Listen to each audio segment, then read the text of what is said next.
Good day, everyone. Today being the 16th day of June 2023 is the World Blood Donor Day and World Sickle Cell Day. So today I would like to give us some information about sickle cell disease. So sickle cell disease, which is known as SCD, is a group of blood disorders, so which are typically inherited from the parents. The most common type of blood, the sickle cell disease, is sickle cell anemia. It occurs as a result of an abnormality in the oxygen carrying component of the blood, which is known as hemoglobin.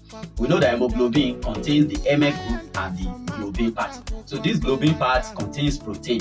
So the protein, we know that proteins are produced as a result of amino acid. So in the case of sickle cell disease, when the globin part of the hemoglobin, instead of it to have glutamic acid, when valine, amino acid valine, when it replaces the glutamic acid, there will be an alteration in the structure of the globin part, the protein, which will become sickle. So the sickle, because of the sickle shape, that is why it is called sickle cell. So the sickle cell disease, there are a lot of symptoms which occur as, when there is sickle cell disease. There is always attack of pain, there is anemia, there is swelling in the hands and feet, there are different forms of bacterial infections, and stroke may also occur. And there are complications which may also occur when there is sickle cell disease. One of the complications is chronic pain. There may be stroke, there may be aseptic bone necrosis, there may be gallstone, there may be leg ulcer, there may be pulmonary hypertension, there may be visual defects,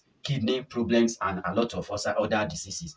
There is a statistics in 2015 that about 114,800 deaths occur as a result of sickle cell disease. Now, what causes sickle cell disease? It is genetic in nature. So when there is alteration in the hemoglobin S gene of an individual, then sickle cell disease occur. Now, it's usually occur, the main causes, which is to every one of us, which we can be familiar with, is when the father and the mother of a child, when their genetic is AS, when they have genotype of AS, when the father and the mother has AS as their genotype, then there may be case of sickle cell disease. So this is why it is always advisable that before a man and a woman go for marriage, you should go and do your genetic test, your genotype test rather. So do your genotype screening. When you do your genotype screening and the male and the female, when they find out that they are AS, then it is advisable that they do